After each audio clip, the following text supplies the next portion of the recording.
नर्मदा बचाओ आंदोलन की संस्थापक मेधा पाटकर ने नर्मदा घाटी के सरदार सरोवर क्षेत्र में बड़वानी, धार, खरगोन और अलीराजपुर जिले के कई डूब क्षेत्र को लेकर संभाग आयुक्त माल सिंह भैडिया को ज्ञापन दिया और इंदौर प्रेस क्लब में मीडिया से चर्चा करते हुए जानकारी दी। मेधा पाटकर ने नर्मदा बचाओ आंदोलन की जानकारी देते हुए सरदार सरोवर क्षेत्र में डूब इलाकों में निर्मित परिवारों मवेशियों को लेकर चिंता जताई और सरकार से मांग की है कि डूब क्षेत्र इलाकों का पंचनामा बनाया जाए और उन्हें उचित मुआवजा देते हुए पीड़ितों को स्थापित किया जाए। शिवराज सरकार पर निष्क्रियता के आरोप लगाते हुए मेधा पाटकर ने मीडिया के सामने मांग की है कि हर डूबग्रस्त परिवार के लिए सभी शासकीय और निजी सार्वजनिक भवन खुले करना, नजदीक के गांव या नगर में स्थान उपलब्ध करना, वहीं जरूरत हो तो टीन शेड का उचित मकान करने की व्यवस्था की जाए। डूबग्रस्त परिवारों के लिए पर्याप्त भोजन, नुकसान की भरपाई होने तक पहुंचाया जाए। हर बेघर परिवार को 4 ताड़पत्री का आवंटन किया जाए। मवेशियों को रखने के लिए पुनर्वास स्थलों पर उपलब्ध भूमि पर सीड्स और नियमित पर्याप्त चारा का आवंटन किया जाए। वहीं हर डूबग्रस्त परिवार को पंचनामा के आधार पर संपूर्ण नुकसान की भरपाई की राशि का भुगतान किया जाए। इसी तरह विभिन्न व्यवस्थाओं की मांग सरकार से नर्मदा बचाओ आंदोलन की संस्थापक मेधा पाटकर द्वारा की गई। 38 साल नर्मदा घाटी में जो संघर्ष चला, उसके साथ साथ निर्माण कार्य भी चला।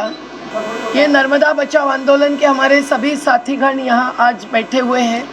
खलघाट, गाजीपुर से लेकर लसनगांव से लेकर निसरपुर, चंदनखेड़ी, कसरावत, कुंडिया, आज बड़वानी, धार, खरगोन और अलीराजपुर के क्षेत्र में नर्मदा किनारे के हजारों मकान ध्वस्त हो गए हैं। हजारों मकानों में डूबकर वहाँ के सामान की बर्बादी हुई है। हजारों एकड़ जमीन बिना भू अर्जन आज डूब गई है। आपको लगेगा कि 38 साल में क्या किया। 38 साल के संघर्ष से एक एक कानूनी बात सामने रखते हुए ट्रिब्यूनल का फैसला, पुनर्वास की नीति, आदेश, उपवास, सत्याग्रह से हमने हजारों का पुनर्वास ले लिया, करीबन 40-50 हजार परिवारों का तीनों राज्यों में। लेकिन इस बार क्या हुआ है, ये डूब केवल अतिवृष्टि से नहीं आई है, ये शासन की भूल भी केवल नहीं है, एक शासन की असंवेदना है और अक्षमता है। क्योंकि इन्होंने एक खेल खेला लेवल्स बदलने का। जो बांध की लेवल होती है पूर्ण जलाशय स्तर, उसके ऊपर की मैक्सिमम वाटर लेवल इन्होंने निकाल दी। आज भी कार्यपालन यंत्री ने कमिश्नर आयुक्त के साथ की हमारी चर्चा में मंजूर किया कि जमीनें जो संपादित की, अर्जित की, वो केवल बांध की ऊंचाई तक की, वो 138.68 मीटर और 140 के ऊपर करीबन 141 तक जो ज़मीनें लेनी थी उन्होंने नहीं ली। अब 5 फीट में भी निमाड़ जैसे क्षेत्र में कितना फर्क पड़ता है इनकी। ये सरदार सरोवर बांध की बात कर रही हूँ। सरदार सरोवर बांध के बड़वानी, धार के डूब क्षेत्र में जिनको पुनर्वास नहीं मिला और जिनके भू अर्जन नहीं हुआ, ऐसे हजारों लोगों पर ये संकट आया है। दूसरा खेल इन्होंने खेला बैक वाटर लेवल्स का, जो बांध से दूर के गांव में आता है और बैक वाटर लेवल का क्षेत्र में केवल मकान भू अर्जित होते हैं। इन्होंने CWC, केंद्रीय जल आयोग ने जो लेवल्स निकाली थी, लगाई थी 1984 में, उसके तहत जो परिवारों के मकानों का भू अर्जन हुआ, सरकार ने कुछ थोड़ा सा मुआवजा दिया, लेकिन कुछ घर प्लॉट देना बाकी रहा, घर का अनुदान देना बाकी रहा। ऐसी स्थिति में अचानक 2008 तक इन्होंने एक अपनी समिति बनाई, नर्मदा नियंत्रण प्राधिकरण ने, जिनको अधिकार नहीं था, और उससे उन्होंने बैक वाटर लेवल्स कम दिखाकर 15,946 परिवारों को डूब से बाहर किया। हमारी हर बार इस पर बहस होती रही, चर्चा होती रही, आग्रह होता रहा, लेकिन इन्होंने नहीं माना। आज इनमें से ही हजारों परिवार डूब चुके हैं और ध्वस्त हुए हैं।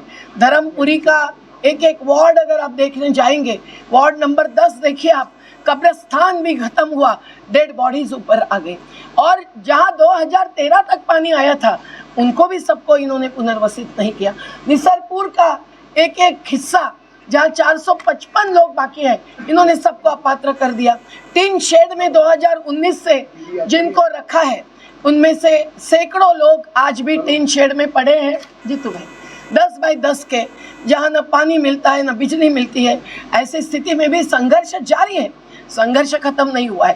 पर अभी लसन गांव जैसा गांव जो डूब क्षेत्र के लिस्ट में था ही नहीं, लेकिन आज लसन गांव की पूरी जमीन डूब गई है। तो जैसे कारम बांध के विस्थापितों को इन्होंने देखा ही नहीं, बांध टूटने पर सब लोग दौड़े, पर सरदार सरोवर में इनका फर्ज था।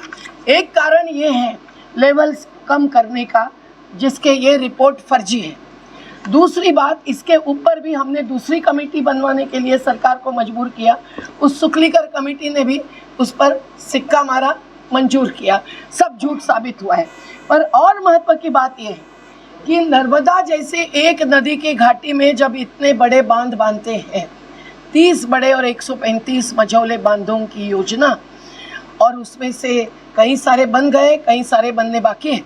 लेकिन ऐसी स्थिति में हमारा वर्ल्ड कमीशन ऑन डैम्स का, जिसकी मैं कमिश्नर थी, जिसमें बांध बनाने वाले भी थे, वर्ल्ड बैंक के उच्च अधिकारी भी थे, चीन के उच्च अधिकारी भी थे, आंदोलनों की तरफ से मैं थी।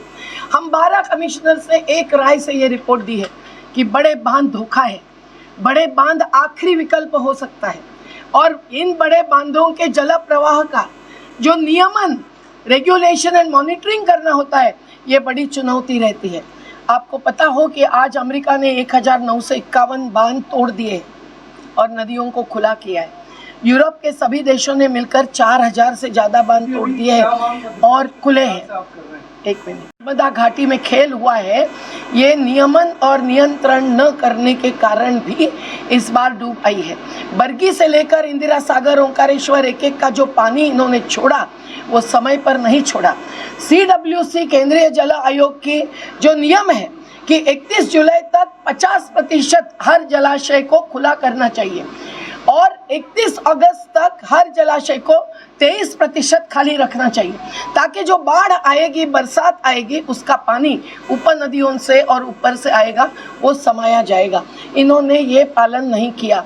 और तो और मोदी जी का जन्मदिन मनाना था 17 सितंबर को, तो 6 सितंबर से सरदार सरोवर की लेवल्स को डालना अपनी वेबसाइट पर इन्होंने बंद कर दिया। इस पर भूतपूर्व मंत्री गुजरात के जय नारायण व्यास, भूतपूर्व भाजपा के मुख्यमंत्री सुरेश मेहता, सब आज आक्रोशित है। तो 17 सितंबर को